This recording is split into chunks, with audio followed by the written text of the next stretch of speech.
And yes, we are live. I'm here with my new friend, Erin Perry. How are you doing, Erin? Good.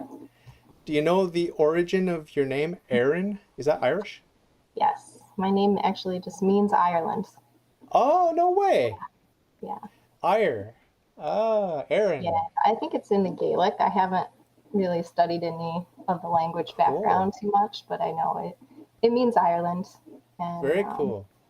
my parents were part Irish, my dad's side. So, but I think he just kind of like, oh, I like that name. That sounds cool. We'll go with Erin. Yeah, I don't know any Erins in real life. Do you? There's not too many. I knew one like in school growing up. There's one other Erin, and kind of everywhere I've been, there's been one other one, but it's not that common. Do you describe yourself as blonde or redhead or what are you? I'm blonde, Okay. but my mom's a redhead, so I've got a little bit of that kind of strawberry in there. Yeah, well, your hair is bouncing some of the light from the wood, so I'm getting a little bit Hmm. reddish Yeah, wood highlights on your hair. But anyway, enough about that. I want to talk to you about your faith journey, and I'm so excited that you came on because, like I was telling you before we went live, so yeah, many of my guests are like, "Okay, well, I'll ask my wife, but she's gonna say no. She's gonna say no."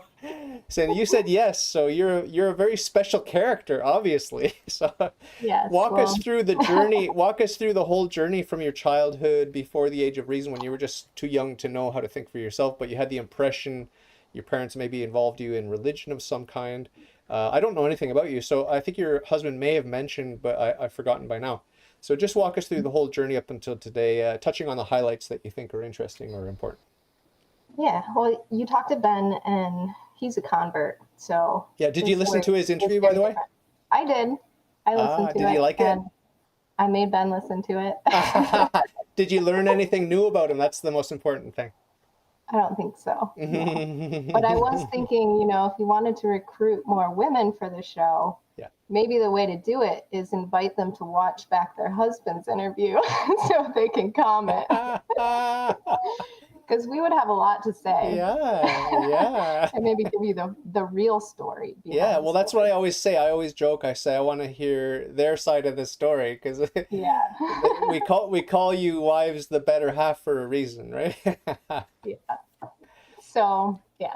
But Ben did a good job, I thought. Yeah, yeah. He's, He's shy like though. you He's said, he's shy. an introvert. He's He more shy doesn't than you seek are, out which is attention. yeah, which is very Yeah. strange. Like I thought, you are shy. You're a little bit shy, but you're not as shy as Yeah. he is. Holy cow, he's one of the shyest guests I've ever had. I used to think I was shy until I met Ben. That's what I tell people. He's definitely farther on that spectrum than me. I think of myself as a social introvert where I like talking to people. I like having someone around to talk to, but I don't like large crowds and I don't like kind of being in the spotlight and public speaking, that kind of thing. Like I'll talk to my friends for a long time and not get tired of that, but it's got to be that small kind of one-on-one, more intimate setting. Cool. Yeah, so I guess to go all the way back, um, I'm a cradle Catholic, and I think it's relevant even like my grandparents. My grandfather was a Protestant, my grandmother was a Irish Polish daughter of Catholic immigrants. So when they married, he had to convert to marry her because you got to marry a Catholic. And so he converted into the Catholic faith for her. I don't know much about it other than that, any reasons or how much was about the marriage and how much was about the faith, but he did that. And later on, my grandmother really struggled in her faith, which is kind of an interesting story, just thinking about God's providence, because she fell away from it for a while and he became more fervent in his conversion. And he actually helped to bring her back with the priest Wow. later on in their marriage. So I always think that's a really cool story that you don't know who's saving who ever, right? And it was his conversion that eventually kind of saved her. So my grandparents grew up Catholic, or they lived a Catholic marriage, and my father was raised Catholic, and he went traditional kind of. He was born in the 40s, so he lived through the Old Mass and Vatican II and the reforms. And he went to church every week, and he went to Catholic school. And then he went off to college, met my mom. My mom was a Protestant, Presbyterian family. No Catholicism that I know of on her side of the family. And so she, again, married my dad with the Catholic understanding that she wasn't converting, but she was agreeing to raise children Catholic if they had children in that marriage, and to go to church with him, which she did, as far as I know, all the time. But my parents, by then, this is like the 60s and 70s when they were married and a young couple. And I think a lot of things were changing in the church very quickly. So what I know about my parents' practice of religion is my dad moved back home, and he started going to this Benedictine monastery, which was not the traditional parish church life. It's at a monastery, you're kind of a visitor in their world, and you don't have any say in what goes on there. There's no ministries really to get involved with. There's not like lectors and people bringing up gifts and jobs for lay people. It's just, you just go to church and you receive the sacraments and you go home, and you like it or you don't. It's your choice to come or go as their visitors. But it's not the same thing as having a parish community. And I think my dad, I mean, he's passed away now, so I can't ask him all these questions that I have now, but I think he sort of chose that for his own space because his parents were in town at the parish he grew up in. And I think I also kind of overheard throughout my years growing up that my dad wasn't fond of the gossip and the cliquishness and kind of the politics that happened in the church community that he grew up in. And he just wanted church to be about church and nothing else. And he told me once that he was always very faithful, always believed in God. He told me once on a car ride, like, maybe not everybody needs to go to church, but I know for me, I need the regularity. I need the sacrament. I need to go, or, kind of like, I won't be as good a person as I can be if I don't have this. So that's how he explained it to me, as why we're doing this as a family. And my mom went along. She just went to church with us. I kind of thought my parents were both Catholic. I didn't realize my mom never converted. But they did go to that monastery my whole life growing up, and they became oblates of the monastery, which is, Wow. I can't even tell you what it is. It's sort of a process of being a friend of the monastery where you support them with some of your time and labor and financially. I know that they spent a lot of time helping them prune the orchard and shear the sheep, and it's a working farm. So they enjoyed being a part of that.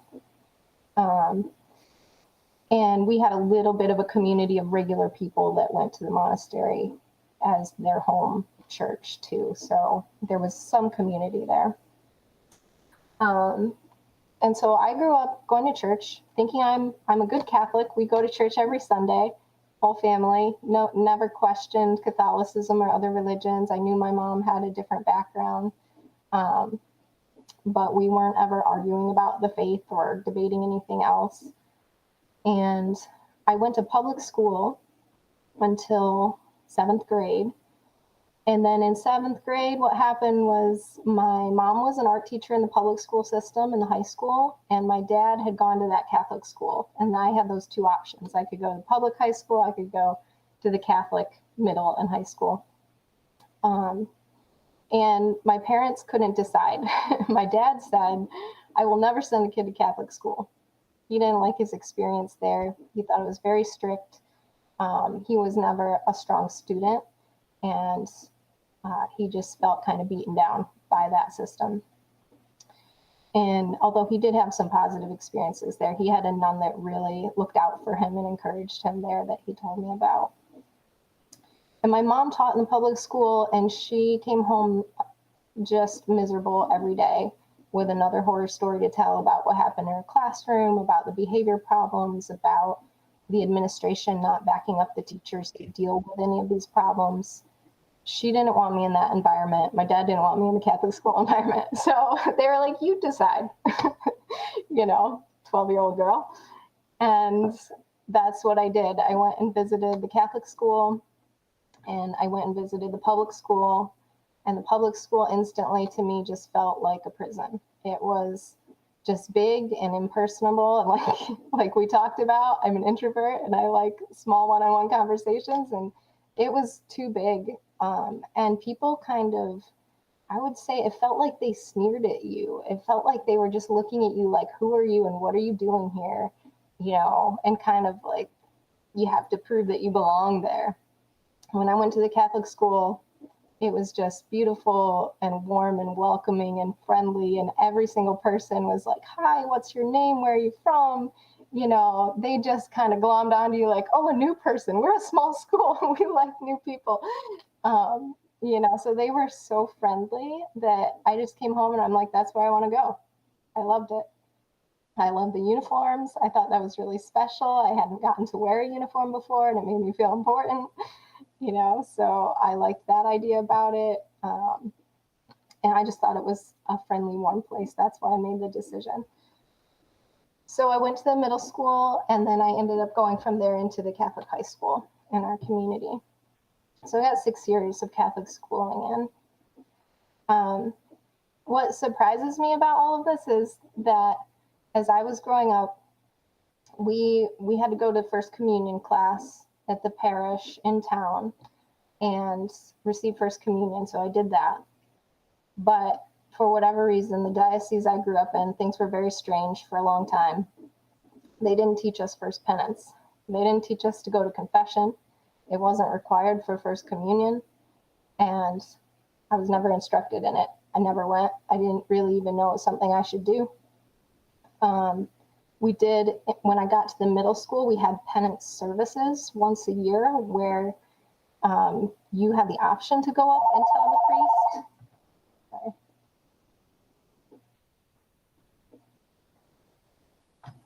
You had the option to go to confession, like face to face with the priest in the front of the church if you wanted to, or you could just kind of silently confess your sins to Jesus in the pews, and the priest would give everyone sort of a general absolution.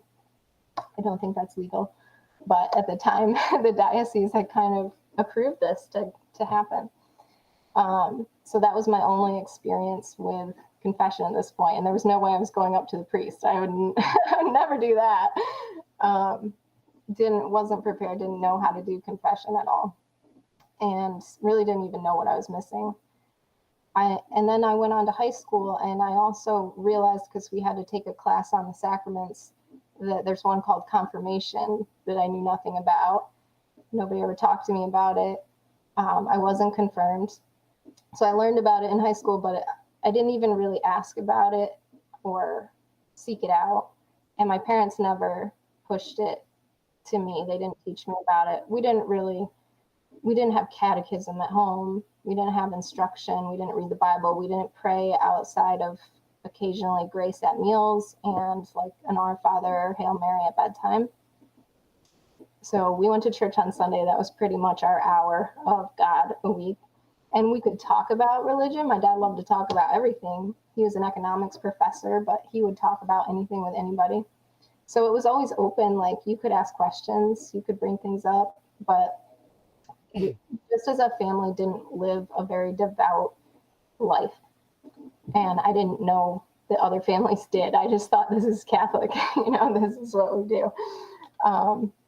And I also thought, it's now looking back, I think like that is really a shame that even the school system that I was in, the Catholic school, didn't say, hey, do you want to be confirmed? Or we have a class for people who haven't been confirmed. Or they did not push religion on us at all. We had to take certain religion classes for credit, but they didn't encourage you to live it in the school other than to go to mass a few times a year as a whole school. And there were some charity works which were really good that our school was always engaged in because we're Christians, but they didn't seem to care a lot about our personal development of a spiritual life, of the sacraments. There was a priest there. I didn't know him, never had a conversation with him. He wasn't encouraging people to go to confession. We didn't have adoration. We didn't like pray the rosary together in school. Just, we didn't get anything, as far as catechesis. Other than the religion classes where they forced us to read some key stories from the Bible.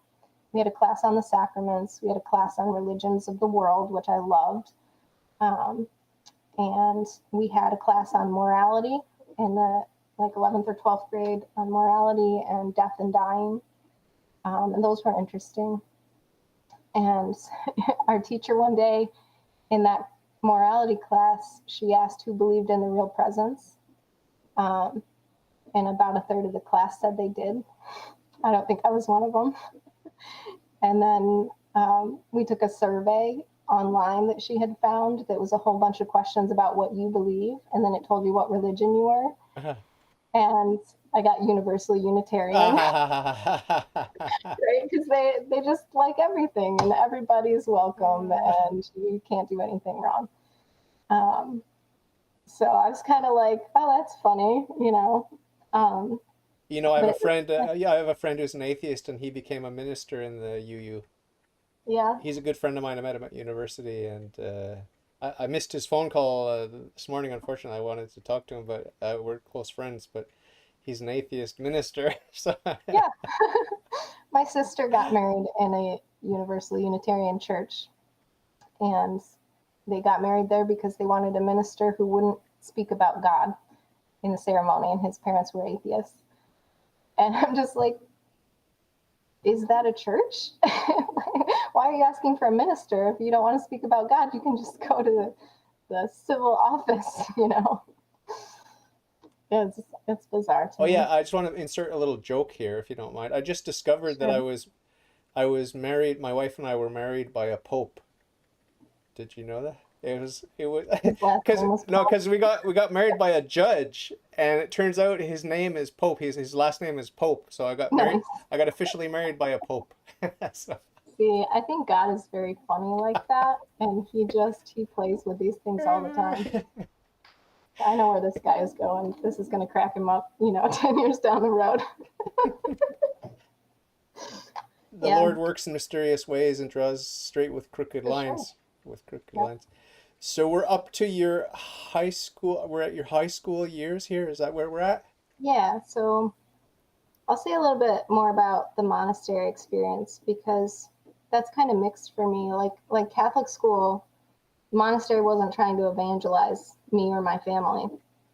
I think if we had gone seeking some kind of spiritual direction or asked for confession, they would have heard confessions. They do that. Oh, okay. Yeah. You didn't see like a lineup there every Sunday for confession? There wasn't a public time where you go. Oh. I never saw that advertised or anything. Okay. We never went. I never saw my parents go to confession. I don't believe that they did. If they did it in secret, but I believe that they didn't because they never taught me about it. And if they had valued it, they would have wanted their kids to do it too. So I assumed that they weren't going. My mom never fully converted. She was at one point instructed by one of the monks at the monastery somewhat, and they allowed her to receive communion. And so she began receiving communion from the time I was a little kid on. And I don't know if they assumed that, they just go to the parish for confession, or they must, take care of that somewhere else, or they knew that my parents were against going to confession. I don't know what they knew. But that's how it worked. My mom received communion without ever fully coming into the church, I would say. And my dad, as far as I know, never went to confession. I had my aunt and uncle say to me later after my dad had passed away that they thought, he liked certain things about the church and he chose the things that he liked and he stuck with those, but he didn't feel he had to believe everything. And I remember at that point I was married to Ben and I knew a little bit more and I was like, that's sad. I think they meant it in a good way. Like, hey, you don't have to just do whatever the church says. You can think for yourself. Um, I think they thought that was a good thing, but that was the era my parents grew up in. You Yeah, know, well, that here in Montreal, I met a priest who didn't believe in the real presence, so anything goes. You know, you can meet all kinds of right. people, even priests. That's sad. I would hate to think that there are bishops out there that don't believe in the real presence, but it's Mm, probably the case. It's probably the case. I think there's one in every 12. That's what I say. Ah, So, yeah. So the monastery, so it was actually, I have really fond memories. I'm still attached to it emotionally. Like every time I go in there, I'm like, oh, this is the place I grew up. did I it love look it. nice? It's very plain. It's very austere. It's stone floors, white Okay. walls, little wood crosses, and almost nothing else. And they bring out like one icon that they put on display. Um, it's in the round, Oh yeah. so the altar's in the center. Oh. There's no tabernacle.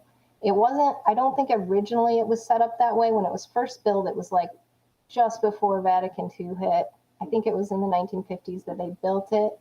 And then the reforms all happened and they changed some stuff inside the church. And Did it have um, kneelers? no kneelers. Um, didn't know about the kneeling thing or how that worked when I grew up until I went to Everyone Catholic sat school. I'm like, throughout. You sit the throughout. kneeling, when do we do that? We would sit, we would stand for the gospel, we would stand for basically the parts where you kneel in Okay. the parish Okay. church, Okay. Okay. um, which is somewhat traditional. I Yeah. Yeah. mean, Yeah. old Catholic churches all used to stand and The didn't even have Orthodox do pews that. at some point, right? So that was a little, it was kind of a modern take on this Benedictine monastic lifestyle. They had some reforms there, obviously. But what they didn't have was, I would say, they didn't have any liturgical abuses. Like, they didn't do anything that ever turned me off to the faith. Um, the music was always very simple or silent. It was just the monks singing and chanting in English. They had one monk who plays the harp regularly, and later one that plucked the guitar, kind of classical guitar, background music after communion. And other than that, there was hardly any like flair or adding anything in or trying to incorporate the people more or anything like that. It was just kind of their quiet routine that they did and kept the With same. incense and stuff too. Sometimes. Sometimes incense, at some point, they stopped using incense. I think there's right now they have signs everywhere about no perfume, no Uh, scented deodorant. Like somebody has an uh, allergy maybe to it. uh, did they Um, serve under both kinds, like the body and blood? Or yes, they they did did? that. Yep, they did that until COVID. Um, so it was a quiet and peaceful place for me to experience the Mass growing up. And my impression of church is that it's peaceful, it's reverent. And I always have that sense about that place when I go there. And then, so going to parish churches when I started to see what that was like was a bit jarring. It was like, it's overwhelming and the music is too much and I can't sing it well. And I feel like I'm being forced to participate in a show versus just take it in. Um, so I didn't like that. And you always felt more pressure that the monastery never even did collections. Like the parish church is all about fundraising all the time. Monastery never talks about that. They're supposed to work and provide their own living, and people freely give donations and visit and purchase things from them and stuff like that. But we didn't ever see that kind of like fundraising drive stuff going on at church. And so that was kind of a turn on for Do me you remember too. the style of homilies that were given? Was it based on the scripture readings? So as a little kid, I was always bored in church. I didn't know why we were doing what we were doing. I just knew this is what the family did, right? So I was always sitting there daydreaming and figuring out how long I could take a bathroom break for and like, how to make time pass by quickly. And then as a teenager, I don't remember too much about it, but I think they were pretty kind of middle of the road. Like they talk about everyday life things. They'd relate it back to the scripture. In the later years after I met Ben and we'd go there occasionally, there was some preaching that was a little unorthodox, kind of encouraging things that the church shouldn't encourage, like along the lines of gay marriage or things like that. I don't remember anything real specific, but I remember like there were some questionable things being said. And they had different priests all throughout coming and going. Now they're in a position where most of the monks are 70 and up, and they don't have a priest at their monastery. So they have a retired diocesan priest who says mass for them and lives just down the road from them. When I was growing up, there was the prior, and there were a couple of other brothers that became priests. And so now it just feels like it's a community that's dying out, that's not getting any new vocations. It's not going to be able to sustain itself because they're too old to do the work that they originally did to sustain the monastery, and they don't have enough people to do that. So I think they're kind of in a holding pattern for now, but there doesn't seem to be a bright future for them unless someone comes in and changes some things around. So, but it was just a really unique way for a kid to grow up Catholic, to be kind of this child oblate of a monastery. And I do think it was beautiful in that I know that the priests always are praying for the people, and you have that sense that, they're looking out for you. So I know that I had their prayers all along, which is always really touching for me. So then... Can you pray for them today? Yeah, I do. I pray for all my priests. Especially, they say pray for the ones that baptized you, that confirmed you, that had those special roles in your life. But yeah, I pray for all the priests and the brothers over there. So then what came? So after high school, I went to community college. And I always have to clarify, I feel like community college gets a bad rap, but my dad was a professor at community college, so that's why I went, because it was free for me to go. Nice. And he was an economics professor, so free is always a good way to get an education. And he and my mom, both being teachers, they just highly valued education. Their highest goal for their children was, you go to college, you get a degree where you can support yourself and be happy doing work that you enjoy. Which my dad at least had found work that he enjoyed. My mom didn't so much enjoy it, but it was good pay. So that was their goal. It wasn't ever about making sure that your children have the faith, like they believe in God, they want us to go to heaven, they believe in an afterlife and basic things like that. But we didn't talk about that much. What we definitely talked about was get an education, go to college. So I went to community college, liberal arts student. My first year there, within a month or so, I met Ben and just kind of saw him in passing and started talking to him in the hallways. We had a class that we were both headed to where we ended up waiting in the same waiting area before that class every day. So that's how we met, just kind of in the hallway there, waiting for class to start. And he had taken the class I was taking the semester before, so he could tell me a little bit about it. Oh, bagpiping 101? No. Just kidding. I would not be taking that. Yeah, it was Western Civ. And he likes to tell everyone that I was reading Machiavelli. And he told me, you don't really have to read that book for the class. And I said, I know, I'm reading it because I want to. And he thought that was special, that most girls wouldn't be into Machiavelli.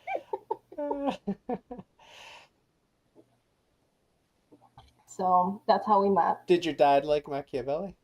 I don't know. I don't think so. My dad was such an interesting guy, though. He was really he just loved to find out what people think and what they did and how they viewed the world, and he was curious about everything. So I had a good childhood in that sense of like, I had really good parents. They just supported me and loved me. And I didn't feel pressured like I had to please them one way or another, other than I had to go to college. How many siblings are you? Just one sibling. Me and my sister were 2 years apart. Is she Catholic today? She is not. Oh. My sister's 2 years younger, and I went to college and met a Catholic guy, and she went to college and met an atheist. Oh. And they got married, and as far as I know, college was where she stopped practicing because she didn't have to go with the family anymore, and she just didn't really go on her own. I think, like a lot of us, she went sometimes, and then it just kind of faded off because it wasn't something he was into, and she wasn't going to twist his arm, and it's just easy to let it go. I feel pretty confident that if I had not met a Catholic boyfriend, husband, that I could have drifted off as well because I didn't have a personal, strong faith. I couldn't defend my faith. I couldn't explain it. It was just routine. Like, this is what we do, and it's comforting to do it. But I didn't have that, like, it's not a personal conviction that I have. And my sister and I both lost my dad when I was 20 and she was 18. So her first year of college and the first year that I moved away after community college, he died that year. So I think that was also kind of like we both went in the separate directions of our boyfriends, and my mom went her own way and she started dating really quickly and met someone else within a year of my dad dying. And he was not a Catholic and she wasn't going to Catholic church. And so it's kind of for all of us, like, fend for yourselves. Now that dad's gone, the guy that took us to church, that routine, that whole structure of the family changed like overnight. Oh. So I don't know if that, like, my sister and I don't really talk about faith. I don't know her reasons, but I just see that. Well, you'll invite her onto my podcast, right? So invite her on and I'll find out. Yeah, I could ask. I've had lots of atheists. It's one of my biggest categories is atheists. I love talking with them because I was atheist 25 years. So I don't think she has a conviction about it. Her husband's family had a conviction about atheism with his mother, and his dad was more agnostic, and he describes himself as agnostic. And they divorced after about 10 years of marriage. oh, So he's still my good brother-in-law. He's a great guy, very sweet, very kind, just really tries to be moral and make careful decisions about everything, like taking care of the environment, taking care of others, giving money to charity, making sure you're volunteering. Like, he's very morally conscious, but he doesn't know God, and he doesn't know why you need to know God. And so they've divorced. She's moved on to another relationship, but she doesn't talk about faith really much at all. I don't think she has an interest or a desire for it. So I pray for that. Pray for God to just inspire that, and maybe someday. So that was my sister, and Ben and I met my first year of college. We dated for 3 years. And part of that was that I was convinced I needed to finish my bachelor's degree before I would get married. I just felt like I wouldn't ever be my own person, kind of, if I didn't do that first, or that I might not finish if I got married and moved out. And at one point, my dad would occasionally surprise me. There was one point where I was planning to go from community college to State University, Binghamton University. And Ben was looking for work, and he had the option to work down there. And I thought, well, maybe he'll work there and we'll get an apartment and it will be cheaper because it's economical to live together. That maybe we should live together because we're already engaged, planning to get married. And my dad just said to me, I would prefer that you not live together until you get married. And I was like, wow, really? I have these very liberal parents who don't follow church teachings, who don't push any of them on me. This is the first time he ever brought it up. It's not like he'd always been teaching this. I honestly thought he would think that's very practical and it's fine and no big deal. And he was just like, oh, I'm uncomfortable with that. So it surprised me. And I just felt like, oh, okay, Dad, well, I want to honor that and take that seriously. And I didn't know why. Again, like we didn't have a moral discussion about it. I was just like, I valued everything my dad said. He was my go-to person if I needed advice. And so for whatever reason, I was willing to give him the benefit of the doubt that this was a good thing. And so I ended up going to Binghamton and commuting and seeing Ben on weekends and every other week or so for 2 years. Kind of a long distance relationship. We were just an hour away. But in that time, we would go to church together when he'd come to visit. I don't think I went to church every week when he wasn't around because I was with other friends and nobody else was going to church. And for me, it was just kind of like, I still didn't have that conviction about needing to go to Mass every week. And we went through the church. The church did a pre-Cana program in that year before we got married. So we had to do that. Again, like it didn't come up that I wasn't confirmed. It didn't come up that I'd never been to confession. It wasn't like you should do these things before you get married, which I was just reading my kid's Baltimore catechism the other day. It's like, hey, you should be in a state of grace before you receive the sacrament of marriage. And well, I didn't have that, but somehow I got a little grace out of it anyway, I think. So we did that, and we kept going to church as much as we were together and as much as it seemed available to me and convenient for me, I guess. And when I was home, I always went to the monastery. And then we got married, and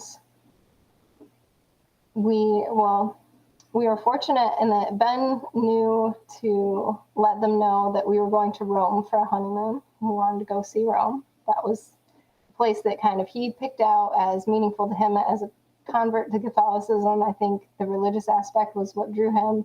And I just loved history. So when I was in school, I initially thought I'd be a history teacher. And then I switched to psychology later on. But I loved history. And like, there's so much history in Rome. This is going to be amazing, you know. So we kind of went for both reasons. But he reached out to the bishop's office. And if you're newlyweds, you can get in the audience with the Pope on your honeymoon. And it's like the Wednesday audience that happens every week. But there's special seating for newlyweds. And the Pope will come along and shake your hand and greet you. And he says a blessing for everyone that's there. So that was something really special that happened, that the Pope blessed our wedding. Which Pope was it? Our honeymoon. It was Pope Benedict. Nice. He's my guy now. Yeah. I hadn't read anything he'd written. I didn't know too much about Pope Benedict at this point in time. He was fairly new, too, as Pope. This is 2007. Okay. I'm not sure what year he started, but yeah, it's kind of a backwards process of I met him and then I learned about him, and now I think it's really amazing that I met him. Yeah. So I say that he's probably a saint already, but whenever they make it official, he'll be one of my patrons for sure. Yeah. Very cool. You know, how often do you get to meet a saint in person? Or at least that you know about. Yeah. So yeah, he's pretty awesome. And having read some of his writings now, you just get this wonderful sense of his love for Jesus when he writes. Like, he's such an intellectual that you think it'd be over anybody's head, and it is a lot.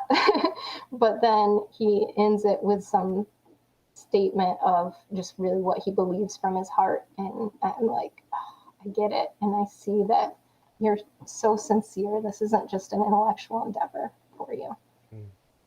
So I think he's a wonderful man. I think he had a really strong sense of faith. And he took the name Benedict, which makes me very happy because I have a long history with the Benedictines. So Yeah. yeah, we have that special connection. Amazing.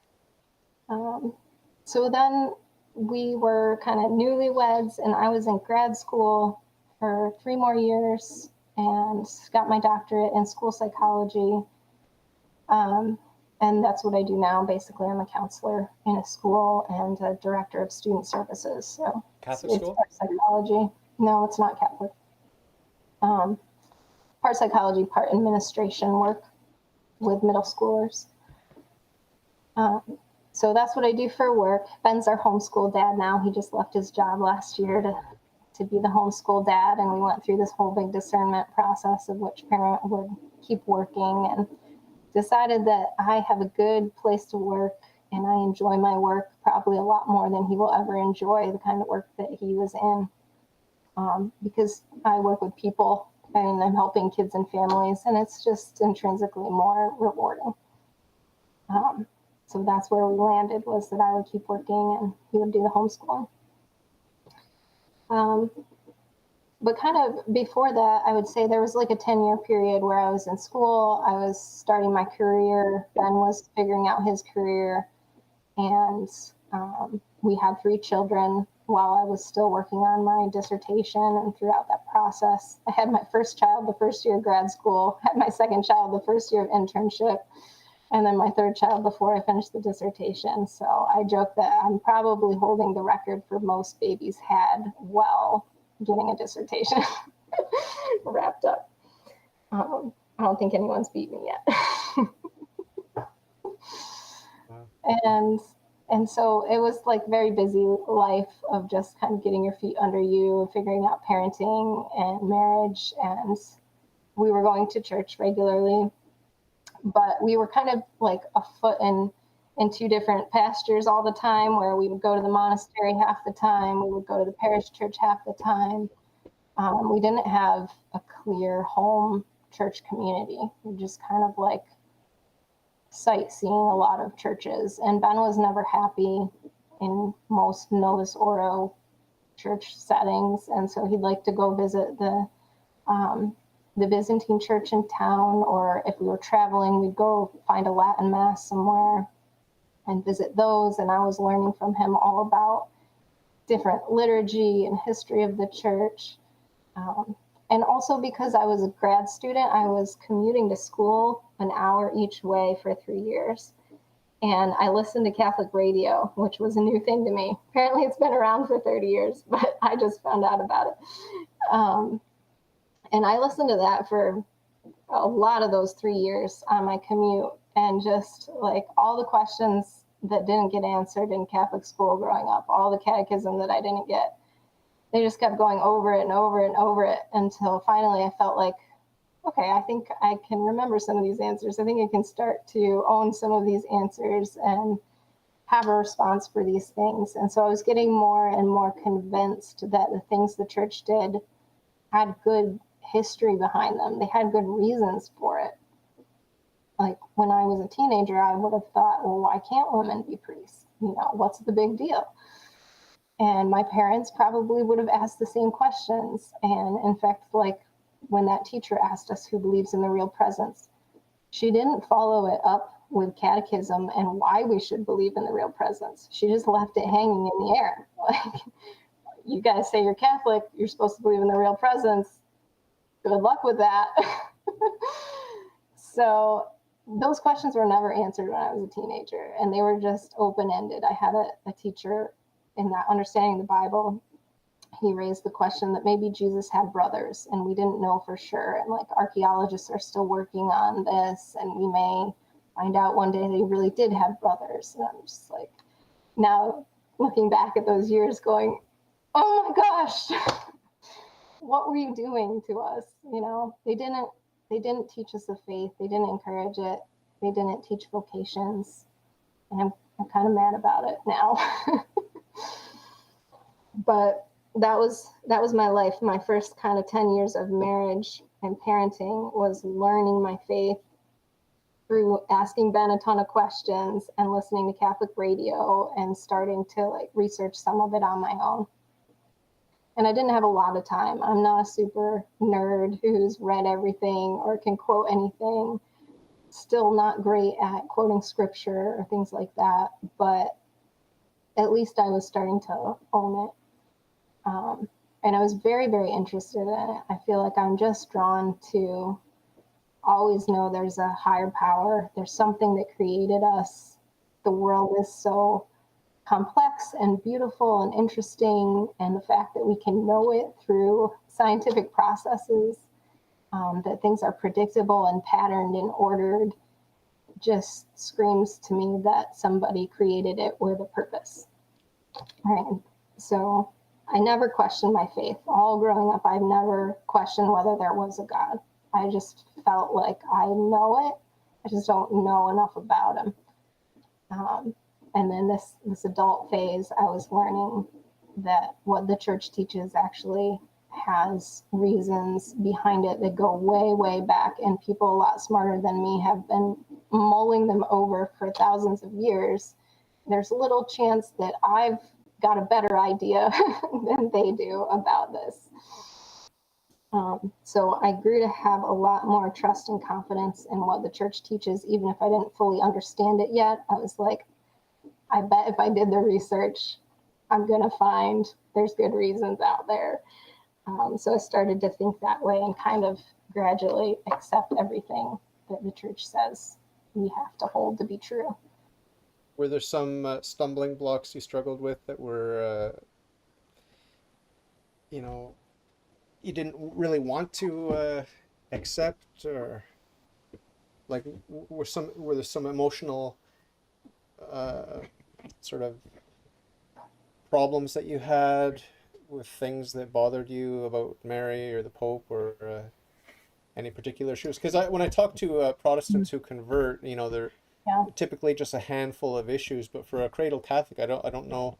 Like, you're sort of deepening your faith, but you could still possibly encounter some of these hurdles where it's just like it doesn't seem right with you, Mhm. it doesn't sit right with you, or you think it doesn't add up or something. Were there a couple of issues like that or no? I can't think of anything that equates to that Protestant version of I need to know if this is true or I can't believe this faith.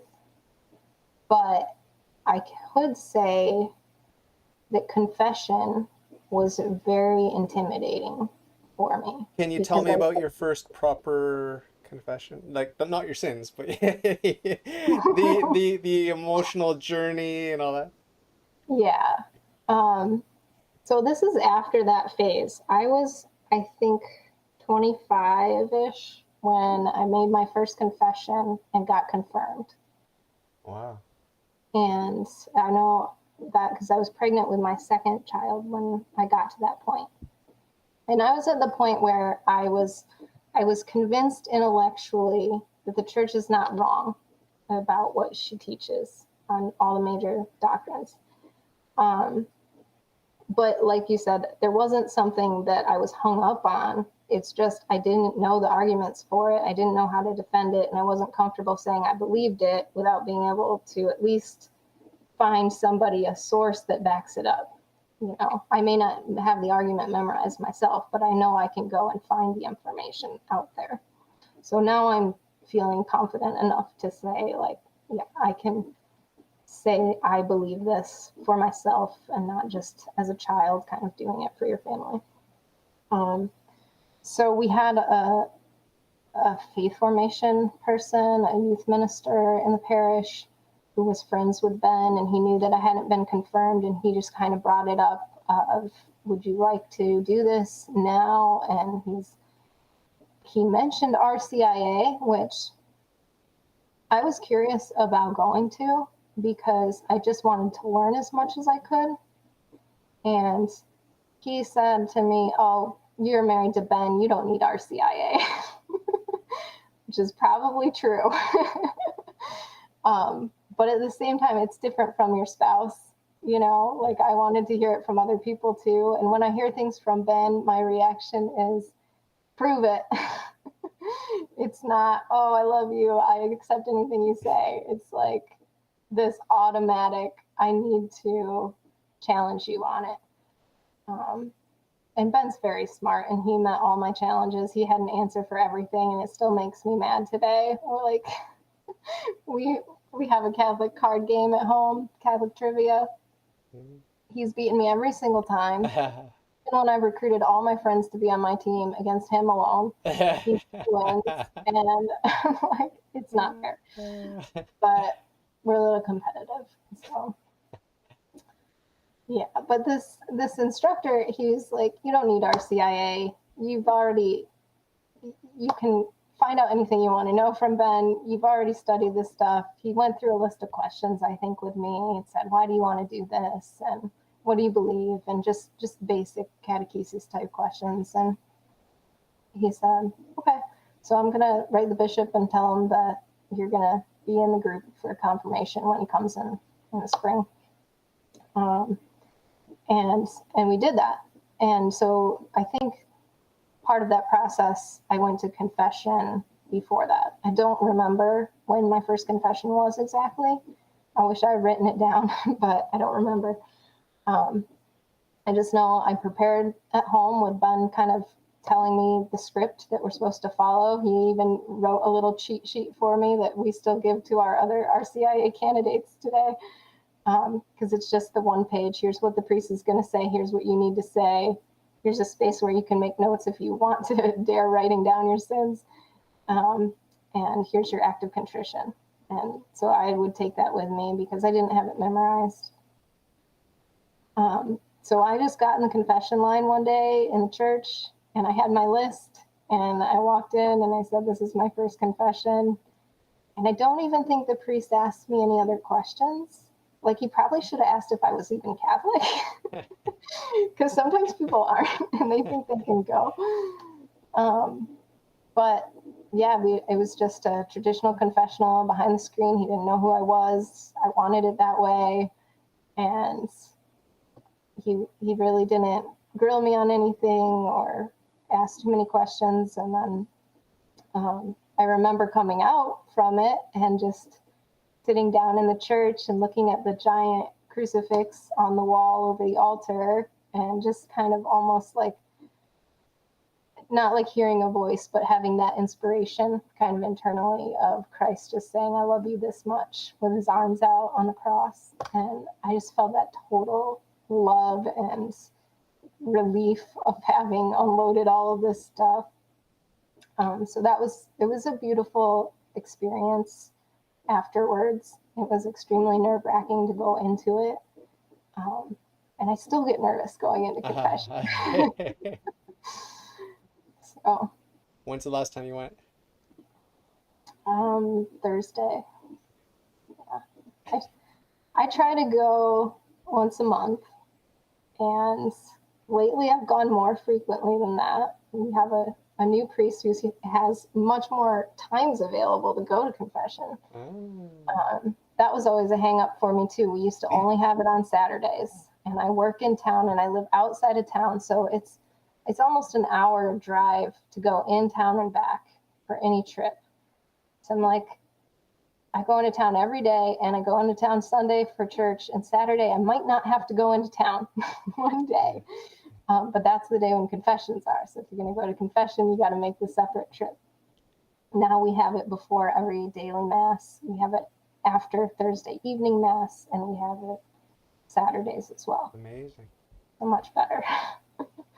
But It's one of the most important things to me is having a priest that's available for confession, and it's surprisingly rare, today here in Montreal. Montreal, Quebec, Canada is a very, very historically a very Catholic place, but as you know, the church is in crisis everywhere, and yeah, it's just hard. It's hard to find a priest that will, because they don't they don't go in there just waiting, hoping that someone finally will decide to go to confession. If there's a demand, they set up, and if there's no demand, they're too busy anyway. So yeah, there's not much demand. Like, I mean, I'm surprised by your story with your parents, but I mean, it just seems ridiculous to me. It's like it's one of the most precious things about our faith is sacrament of reconciliation, and I can't believe that more people aren't taking advantage of it and excited about it and lining up for mm-hmm, it. And yeah, it's bizarre. Like, and I often say on my podcast here that I feel so spoiled because now, for whatever reason, the parish that I go to, because we moved to a different neighborhood, so I go to a different Novus Ordo parish, and for whatever reason, the priest decided recently, like within the past year, to offer confession before the Sunday Mass. So when I go to Mass on Sunday now, I just go, 20 minutes early and I go to confession. Hmm. And Yep. as far as I know, I'm the only one that goes to confession. So Yeah. I brag, that like God has set this up just for me. Like I Yeah. have a priest Yeah. just for me. Just for me. God sent me this Yeah. priest just for me. I know that's not Hmm. the case, but it's fun to think about it that way, like that Yeah, God I know loves me that that feeling. much. He loves me that much. Yeah. We have a new priest who's very warm and friendly and affirming. He doesn't just tell you how to fix what you're doing wrong, but he emphasizes what you're doing right as well. He's very encouraging, and um, the confession lines are full. So Oh, he came a month and a half or 2 months ago, and he more than doubled the confession times that we had on the schedule, nice. and they're full every single time. Wow, It's like, nice. well, that makes a difference, because if you have a positive experience with confession, you're going to go more often. For sure. And it's a hard thing to do. And it was really hard for me at first. So I was thankful that we had some of these older priests that we had. They may not have been great about teaching people to go to confession or making it available, but they were at least pretty kind in confession. I would joke sometimes, I call one of them my get out of jail free card, because sometimes he would tell me my sins weren't sins, even if they were clearly sins by the Catholic Church teaching. And sometimes he would just start the absolution and say your act of contrition. And I'm like, we didn't even finish the list. You just started talking a minute and so I'm like, God knows what I meant to say here, but the priest totally overlooked it. But at least they didn't scare me away. Like, I've heard a few people have bad encounters where the priest really chastises them Yeah, or throws them out or says, they won't give absolution or something. Like, I never had a bad experience. The okay. priests were always very gentle and kind with me. So that made it a little easier. And and now it's like the best of both worlds, where I'm more comfortable with the sacrament, and we have a priest who's really thorough and takes it very seriously and gives good counsel. And so you just get everything. You get the right form, you get valid and licit sacraments, and you get a friendly person who's willing to give you a little bit of spiritual direction, which we can't really get anywhere else these days. Is this TLM or Novus Ordo or what is it? Byzantine or It's the what is it? Novus Ordo, but our priest comes from, I think, about 7 years' experience with the Institute of Christ the King before he came here to go to seminary. So he had a long formation, I think, with them, which shows. It just shows in his spirituality and how devout he is and how passionate he is in his preaching and how quickly insightful and intuitive he is in confession. I think that formation in that Latin Mass community must have been really strong. Amazing. Yeah, I always try to promote it on my podcast, like if you've been away from confession or if you've never gone or whatever, or if you're not even Catholic yet, Yeah. it's such a selling point. It is such a selling point for me. It's like Chesterton said when someone asked him why he became Catholic. He said, "To get my sins forgiven." You know what I mean? It's like, Yeah. duh. It's like Yeah. that. That is kind of the good news, right? Like that's the good news. You can get your sins forgiven. You know what I mean? Yep. That's the good news. That's about You it. want to do it now, not later. Yeah, I So, mean yeah. it's like I often ask my guests to describe their most dramatic experience in the confessional, how they felt going in and how versus how they felt coming out, and it's to show people that yeah, it could seem intimidating or scary or whatever, or you might have a lot of pride Yeah. going in, but it's worth it. It's like it's always worth it. I very rarely hear stories about a bad experience in the confessional. You've heard a few. Yeah. I've had a few myself, just because you meet a lot of different priests in the confessional. But once you've had one good experience, if you do once in a while have a bad priest in the confessional, not to say they're a bad person, but they're just not good at what they do, um, you understand that that's not the true Right. experience that you're going for, right? So, That's the way um, it should be. One in every 12.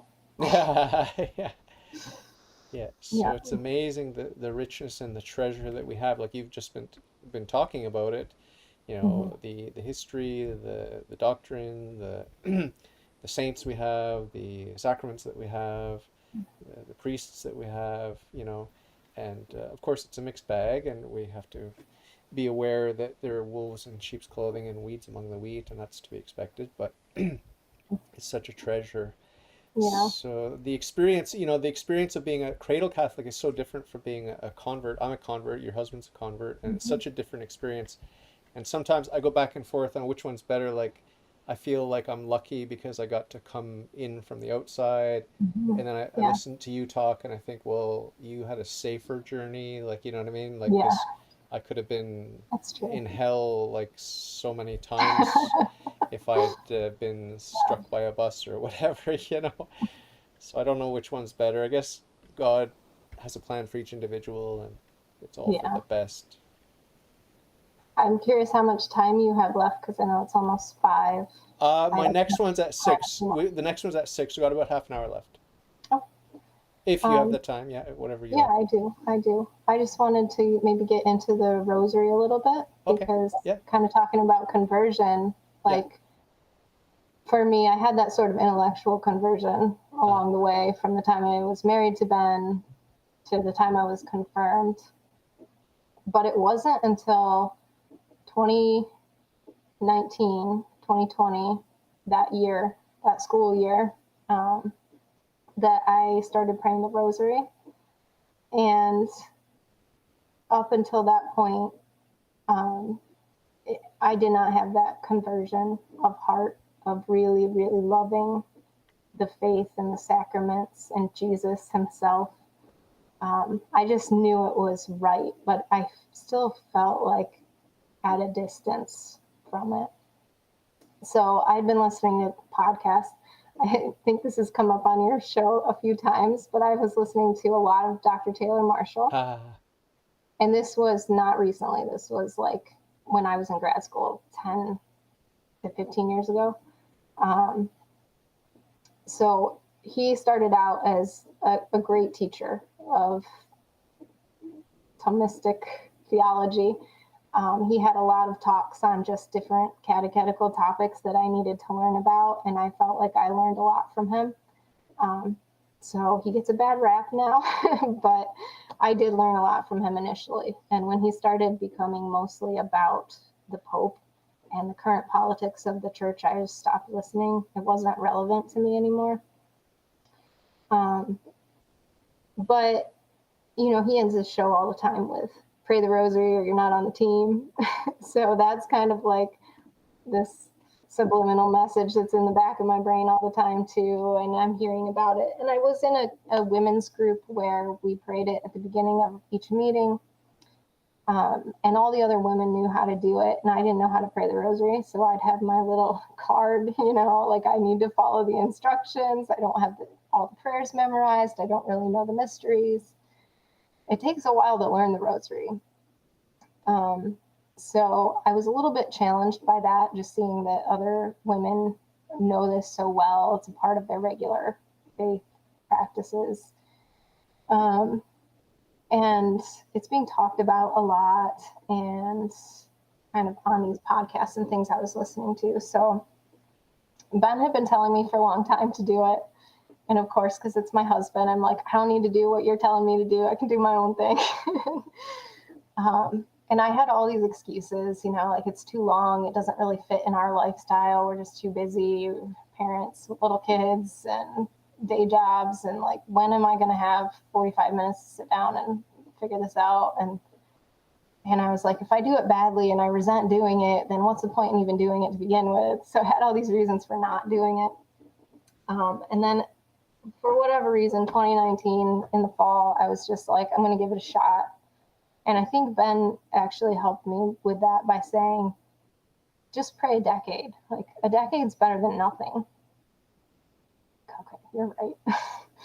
And so I started doing that. I started just doing one decade at a time, maybe in the car or somewhere.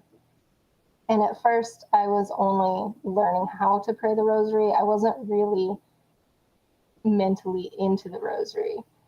But I got in the habit of learning it. And then I would say it was more that 2020, that time that schools shut down because of COVID. I was home, I was working from home. And so in the middle of the day, I could take my lunch break, and it was also Lent. And so I decided for Lent that I was going to pray the rosary every day. And that was the first time in my life I'd ever committed to like doing that much. And I also happened to have this great opportunity where it's warm out and like I can go outside, I can sit in the garden on a swing and just be comfortable and pray the rosary, and go back in the house and go back to work. And it didn't take a lot of time out of my day. It just fit in. So during that time, I had the experience of teaching myself how to meditate on the mysteries, because I didn't know what that meant at first. And like they say, meditate, but you're saying the prayers. So how are you thinking about stuff while you're saying the prayers? A lot of people get hung up on this. So I would take the Bible and I would try to find a passage about the mystery and read it slowly and try to think about what it meant.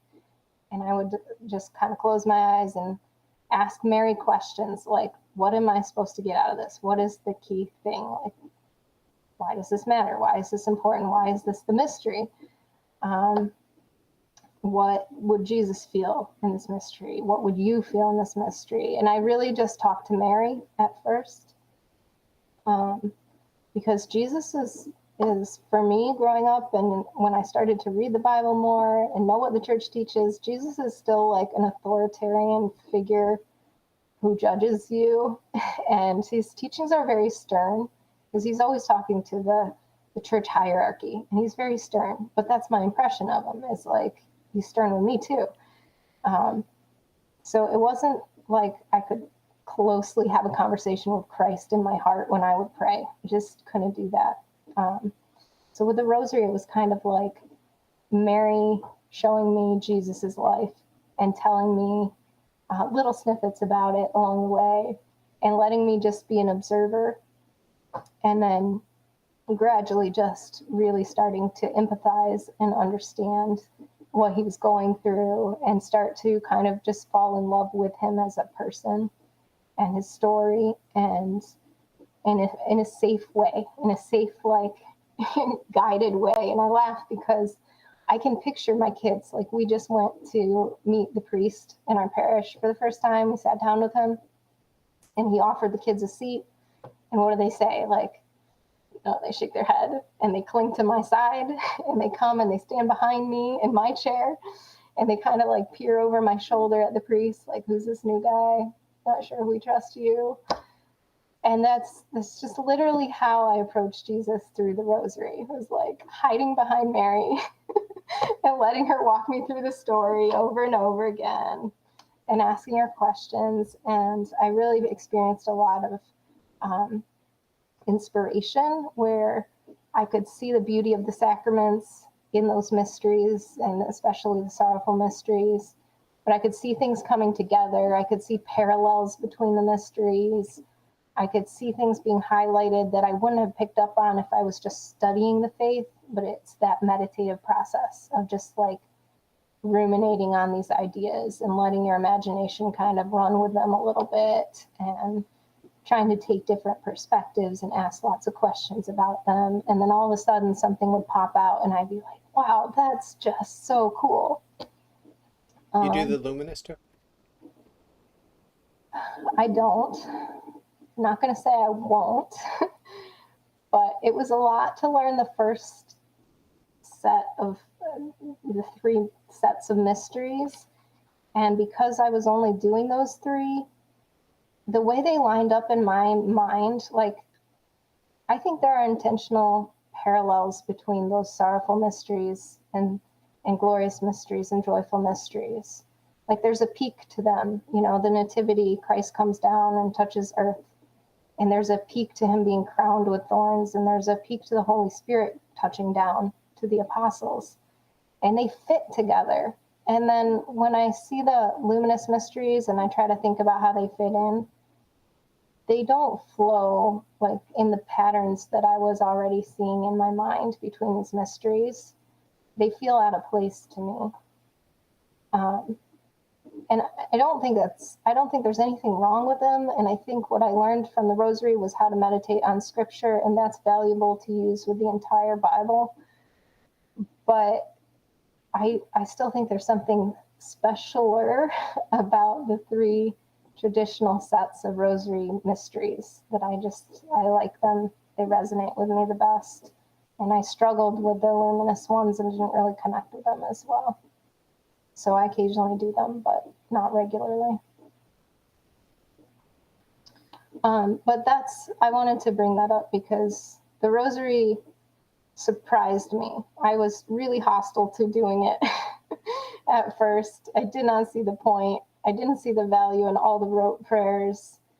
And I now look back at it and I can see what I interpret to be Mary just leading me by the hand to where I needed to go so much faster than all of those years of studying and trying to learn things intellectually.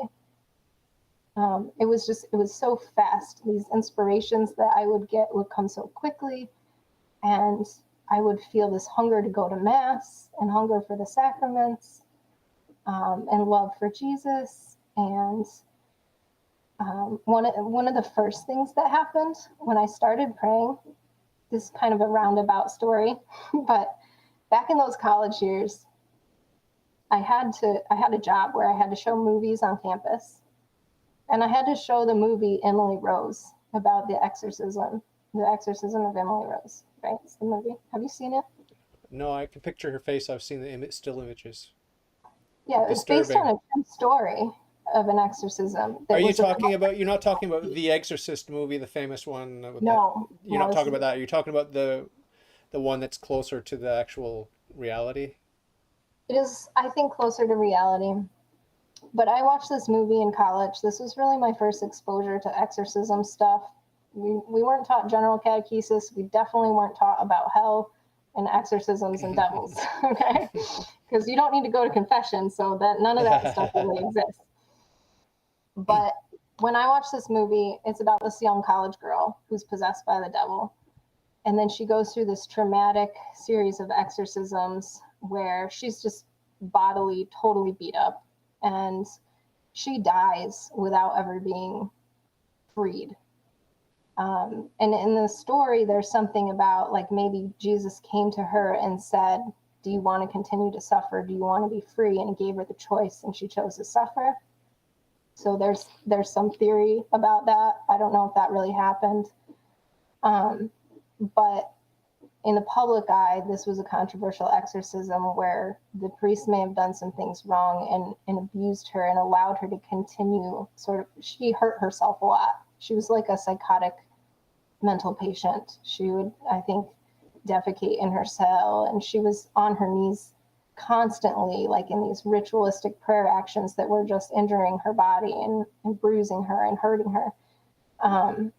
And she was out of control. And so I'm watching this as a psychology student at Binghamton University, going, okay, she clearly looks like a schizophrenic patient, and the church is putting her through this silly exorcism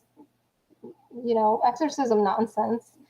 And that seems abusive and harmful. And they're not recognizing mental health as an issue. They're calling it a demonic thing. It's just mental health, and they're ignorant of this. And I was embarrassed about that as a Catholic. I'm like, this exorcism stuff, like, it's old, and we should probably get away from it. Like, that's a stain on the church, like paying for indulgences. We shouldn't be messing with this. So that was my impression of anything about like exorcism, demonic stuff. Ben had some books on it. It was also really creepy. So part of it for me was like, this was a 20-year-old girl about my age who just got possessed by the devil one night in her dorm room when she was by herself. And it didn't show any reason why that happened. I'm like, I don't want to believe that that could happen to anybody like me. And so also I was really averse to this teaching. I guess this would be an example of something the church taught about that I couldn't accept. But nobody was teaching it when I was in church. And so later, Ben had some books on exorcism stuff, and I was just like, I don't want to hear about that. I don't want to see that. I don't really even want this in my house. It creeps me out, and I don't think it's right. And people are taking this way too far. And I'm a psychology major and student, so I'm convinced that this is a misinterpretation of psychological problems that people are having. So fast forward, like however many years now, right, at least a decade, when I started praying the rosary, one of the first things that happened was I saw these podcasts that were just coming out on the channels that I usually listen to, and they were exorcists being interviewed. And my first reaction was, nope, we can't listen to that. That's going to give me nightmares. I don't want anything to do with that. Well, I just had this like nagging feeling that I needed to know about it. I was like, I need to know for sure that this is psychological, and I need to disprove that demonic stuff is really what's going on with these people so that I can be comfortable with my position on this. But I think looking back, I think Mary wanted me to look at this scary thing that I had blocked off, that I was avoiding completely giving any consideration to. Because when I started to listen to it, it was clear immediately, and all the exorcists are exactly the same on this teaching. The church is very clear. When a person's possessed, the things that they look for are not things that mentally ill people do. They're different signs. There's supernatural things that no one should be able to do, maybe with the exception of the superhuman strength displays in some ways. But, no one should be able to levitate. A really angry person in a psychiatric ward, I'm sure, could lift something that you would think they probably couldn't lift. Someone with a rush of adrenaline, they picked up a car to get a child out from under it. Those things have happened in the natural world. But there are things happening that they've documented and recorded and had eyewitnesses to that you can't explain by psychology. And then I was like, oh no, I have to believe that this could happen to people. Someone's at my door. That's right. I think they're leaving. It's a demon? I'm kidding. I'm just kidding. I'm kidding. No. And unrelated to that, I was going to say it's probably my in-laws. You just never know when they're going to show up. If you need to deal with anything, you let me know. No, I actually think it's someone just dropping off a flyer or something. Okay. Yeah. So I started praying the rosary, and I felt this, like, you need to learn about this. So I listened to a few of those podcasts, and I would literally listen to part of them, get freaked out, turn them off, and go pray more Hail Marys. And so I was using the rosary to help me get through this material that I didn't want to listen to. That was terrifying, that I would wake up in the middle of the night and be like, it's really dark in here. Like, I just don't like this. And I just go back to the rosary and pray the rosary and like focus on God. And it was really good because I think those exorcists do help us see they help us see certain things about our faith that are important for us to do. And people can focus on the scary stuff, but they have some really valuable things to say about just the importance of daily prayer and meditative prayer, the importance of the rosary, how you always have to focus on Christ and the positives and hope and faith and charity, and build up these virtues so that you can combat the vices and the temptations. So I learned a lot from them about the importance of dealing with sin, which made me have a lot stronger connection to the sacrament of confession. It's like, I want a clean slate. I don't Yep. want anything that the devil can grab onto, Yep. you know? And I just never would have understood that as well without hearing their stories. I wouldn't have been convinced that it's like there are life or death things at stake here. And when you're talking about your eternal life, this is really important, and sin is real and it has real consequences for people. So that was my first lesson from the rosary, was really through the exorcist stuff, like sin is real and you need to deal with it. And I think that makes a lot of sense. You know, Mary wants us to deal with it. And she is such a gentle teacher that she helped me deal with it in a way that I could handle. And then shortly after that phase of learning about that stuff, and I started reading a lot more about vices and virtues and how to combat vices. And then all of a sudden, we had this book of St. Faustina on the bookshelf, her diary. And I had always walked past that book and thought, it's too thick. I don't want to read that book. And then all of a sudden, I was like, I think it's time to read this book. And I also think that was Mary. I think that was from my daily practice of the rosary. And it was just an inspiration. I just walked by and there it was. And I'm like, now's the time. I feel the calling that I need to read this book. And I realized reading it, like if I didn't know what I knew about demons and temptations and confession and sin, I wouldn't have bought into her story as well. I would have dismissed it. I would have thought she's a little mentally off. You know, a lot of people thought she was just sick or just mentally ill. But I could see in her stories the patterns of the kind of demonic attacks. They made sense with what these other guys were saying. And I believed it more, and I was more accepting of her story. And her story is all about confession and God's mercy. And it's not just mercy. It's not, he's just merciful and he's going to forgive everybody. So try to be a good person and it'll be fine. It's go to confession and obey and do what your superiors tell you and what your confessor tells you. And if you're outside of that, you're not protected.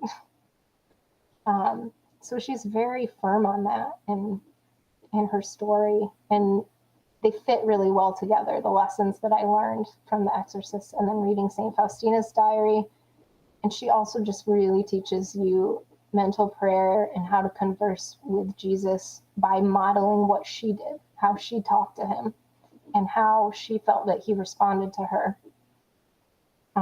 which for me was a much more personal kind of interaction than I'd ever had when I prayed, because I grew up just saying the rote prayers and maybe asking God for things, but never like just saying I love you to God. Like you're a friend, like you're a person that needs to know how I feel or just wants to be with me.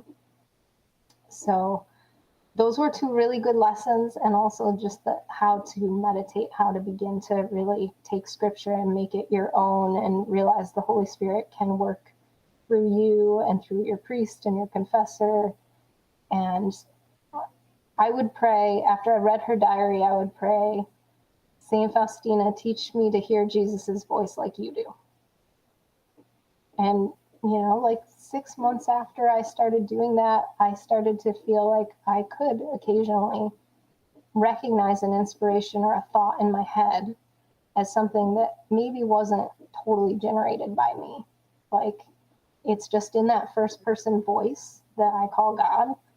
And it's very clear and it's very simple and it's a direct message. It's like usually a one-liner.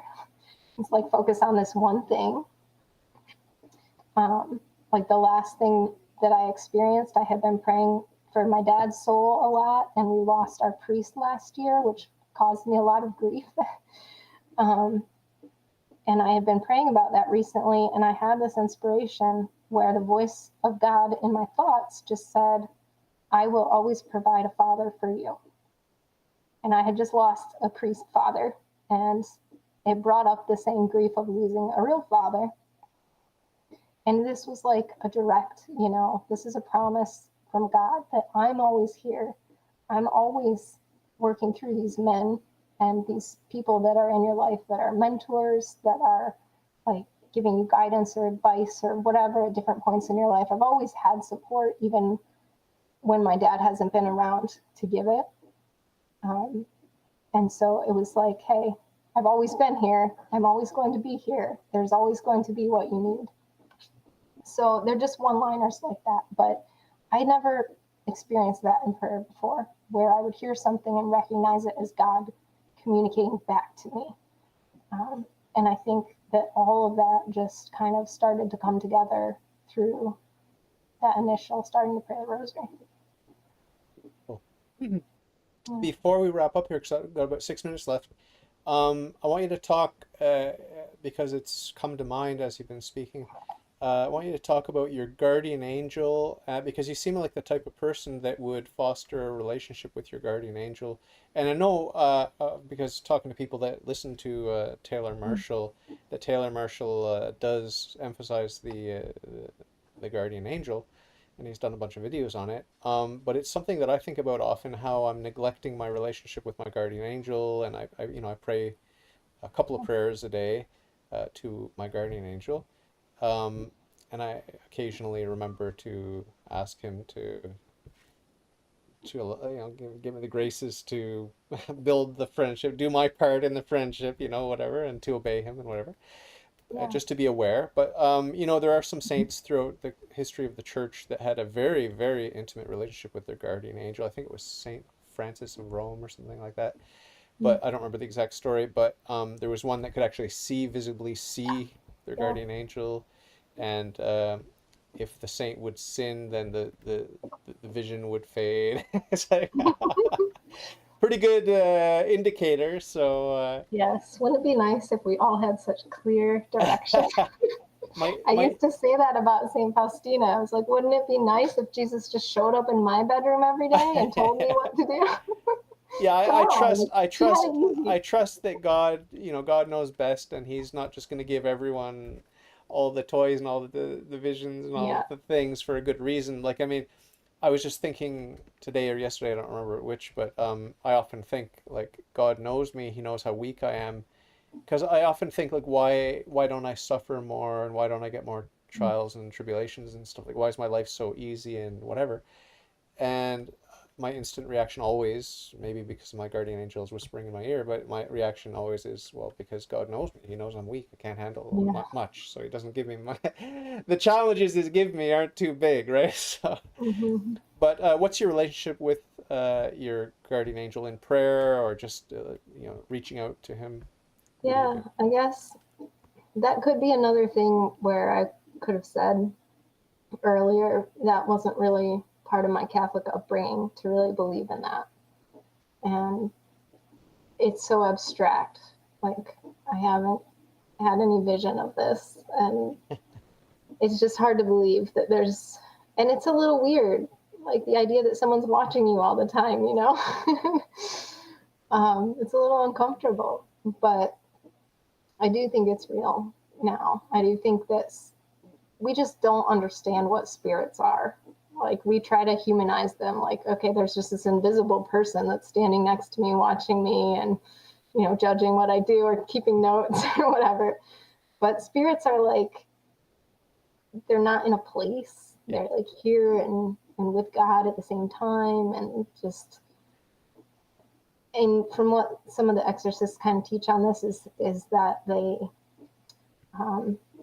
they're only doing God's work, right? There's no personal motive in them following you around or keeping track of what you do. They're just there because God wants them to either give you a message or protect you from something. So that's all they're there to do. And it's kind of just like prayer. The more you reach out to God, the more you open the door for him to work in you. And the more you pray to your guardian angel, the more they can do to support you. Like, so I don't do a lot, but I'm going to take your comment as a sign that I do need to do more.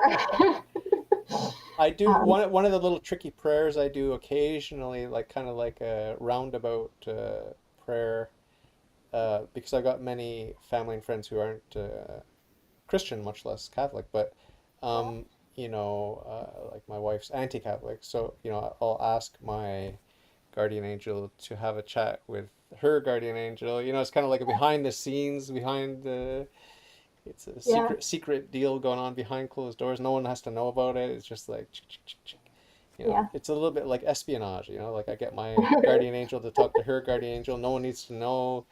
But Saint Monica, I think it's today. Is it today or yeah? Is it today, Saint Monica? I think it's today. Yeah, I I think think it's today. Augustine's feast day is Monday, right? Yeah. So anyway, Saint Monica. I think it was Saint Monica who said that it's better to have a stern talk with God about Mm-hmm. the sinner than to have a stern talk with the sinner about God. If I'm not mistaken, I think she was the one who said that.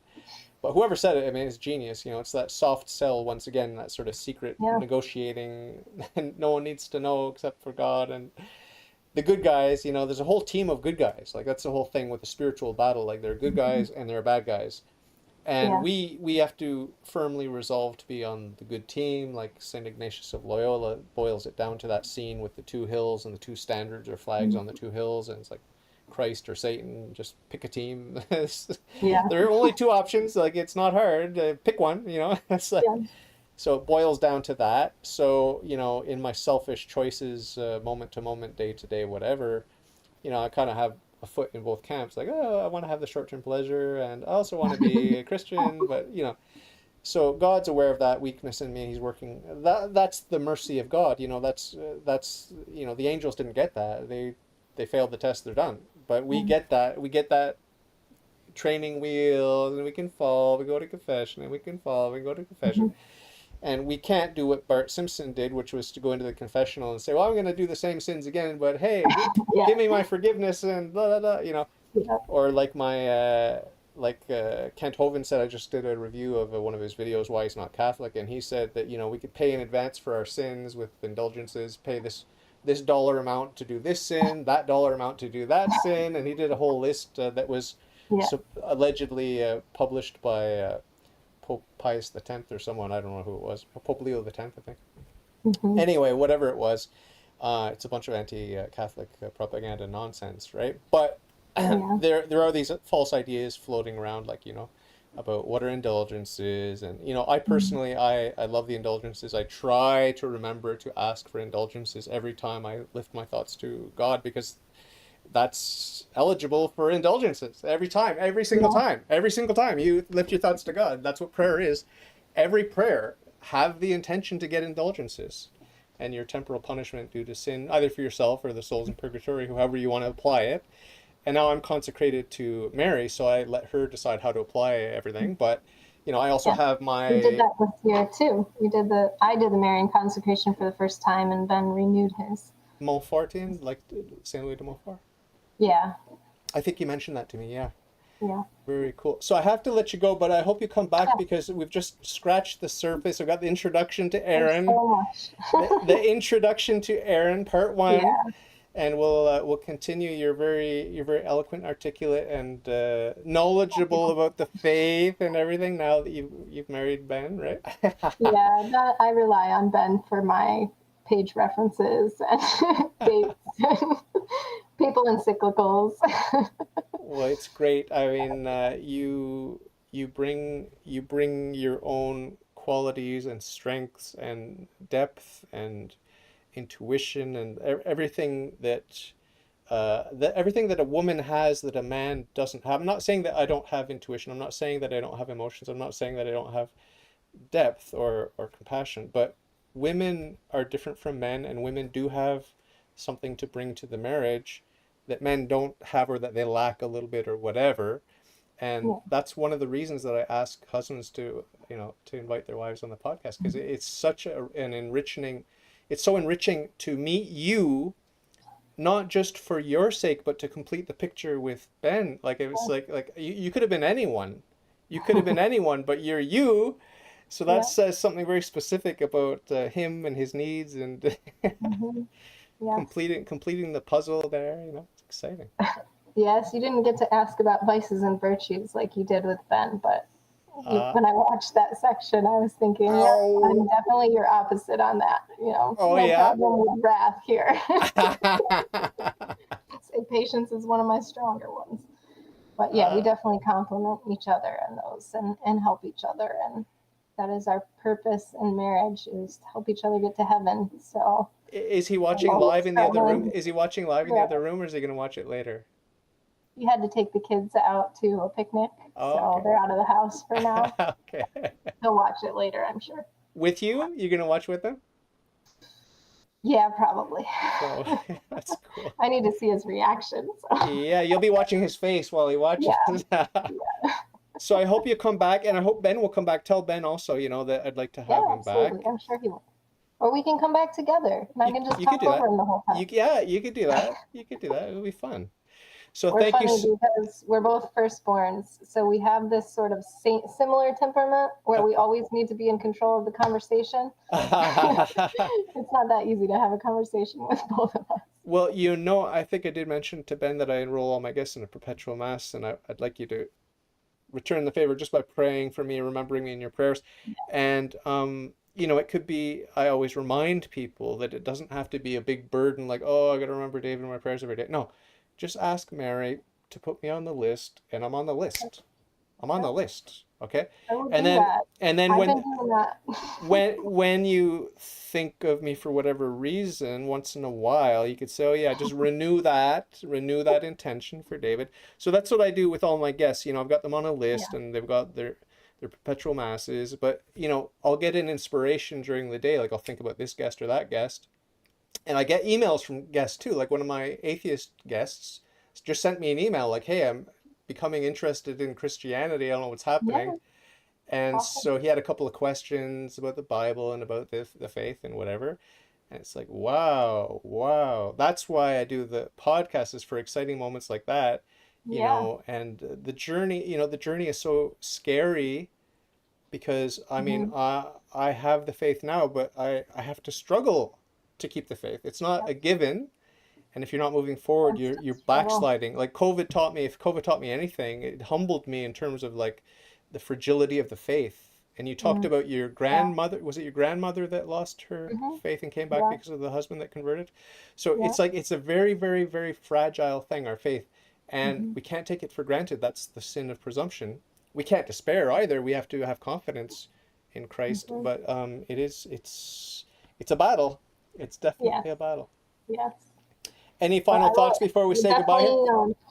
Well, I will add you to the list of habitual intentions, and I'm still praying the rosary every day, and I've just made that a lifelong commitment now at this point. So we'll be Beautiful. getting those graces, hopefully. Beautiful. Well, I'll send you a link to I created my own sort of way of praying the rosary. I'll send you a link to that, and you can, Yeah. if you're ever bored and want to just see what I do, because Yeah. Saint Louis de Montfort, he said we should create our own method and don't be shy to Hmm. play with it and these sorts of things. It's not Yeah. it's not very unorthodox what I do. I've just incorporated the Decalogue, the Ten Commandments, with my 10 with the decades of the Rosary. So I just do a little meditation where I bring the 10 Commandments into each and every mystery. But Hmm. I'll send you the link for that, and if you do ever listen to it, Yeah. I'd be That'd be interested to great. hear your feedback for sure. Yeah, we did a class in our church on the mysteries of the Rosary. So we went through each mystery one a week, and we used the church fathers, the Catena Aurea texts on the Gospels to pull out their ideas about each of those mysteries. Wow. And um, Wow. we might do it again in another year or so. So I'm always collecting like people's different reflections and ways of praying it. And Yeah. it's very important to me. It was so powerful for me that I want other people to see the value in it and not be the burnout cradle Catholic who says, I was forced to pray this every day and I hate it and I'm never doing it again. Many promises connected with the Rosary, praying it and promoting it. So many stories about that in the lives of the saints. So I have to let you go because I got another guest coming on here. But keep in touch, and you have an open invitation, you and Ben, so you know how to book it with my Calendly. Just book it anytime. And I work full time. I work full time, so my slots are of availability are basically Fridays and Saturday, Sundays. But Yeah. book it whenever you like, and I can't wait to talk to you again. Okay. All right. Sounds good. Nice Thank you. meeting you. God bless you. Give my love to Nice to Ben. meet you too. Bye bye. Bye bye.